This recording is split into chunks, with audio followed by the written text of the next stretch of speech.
అంటే మానవునికి నిజమైనటువంటి స్వాతంత్రం ఇంకా రాలేదు. ఎందుకు అంటే యేసు ప్రభు వారు రీతిగా సెలవిస్తూ ఉన్నారు, చెరలో ఉన్న వారికి విడుదలను, బంధింపబడిన వారికి విముక్తిని ఇవ్వడానికి నేను వచ్చానని యేసుక్రీస్తు ప్రభు వారు సెలవిస్తూ ఉన్నారు.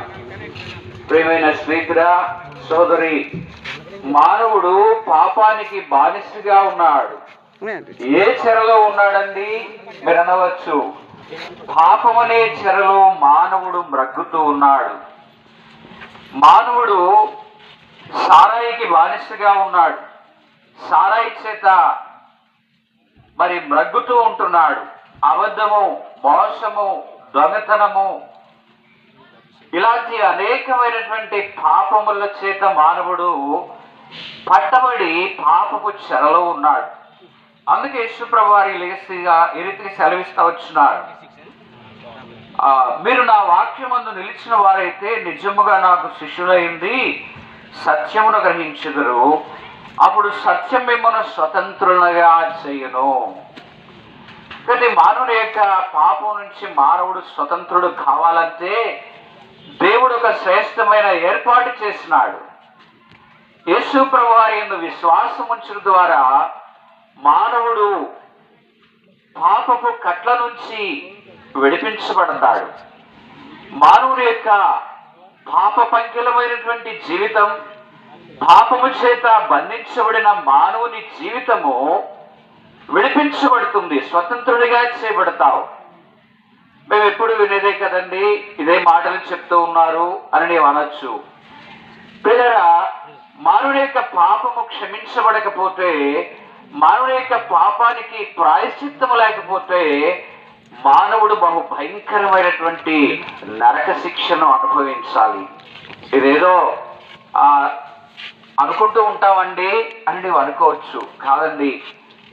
మరి కొన్ని సంవత్సరాల క్రితం మానవుని యొక్క పరిశోధనలో భూమికి 7 మైళ్ళ దూరంలో కింద ఒక భయంకరమైనటువంటి అగ్నిగుండము కనిపించింది మానవుని యొక్క ప్రయోగములో.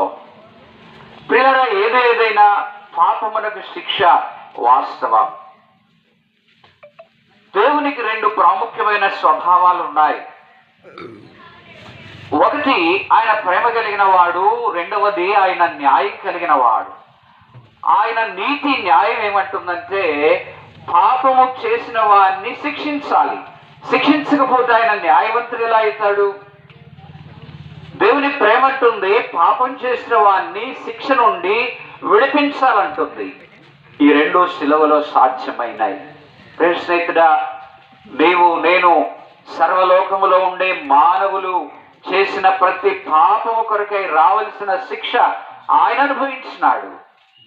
ఆయన మానవుని పాపములన్నిటినీ క్షమించి వేశాడు.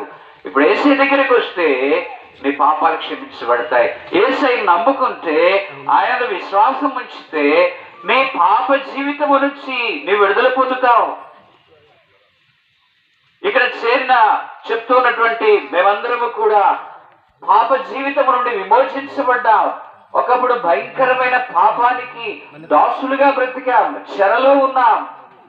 కానీ సత్యము మమ్మల్ని స్వతంత్రులుగా చేసింది. ఎవరా సత్యము? యేసుప్రభు వారు అంటున్నారు, నేనే మార్గము, నేనే సత్యము, నేనే జీవమునై ఉన్నా.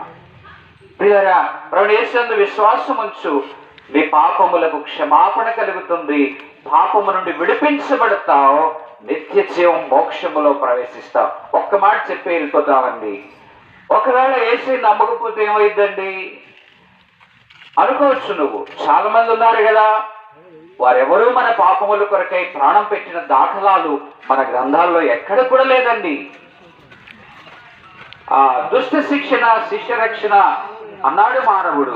కానీ దేవుడు పాపము చేసిన ప్రతి మానవుని కూడా క్షమించుట కొరకై ఆయన శిలువలో ప్రాణం అర్పించినాడు.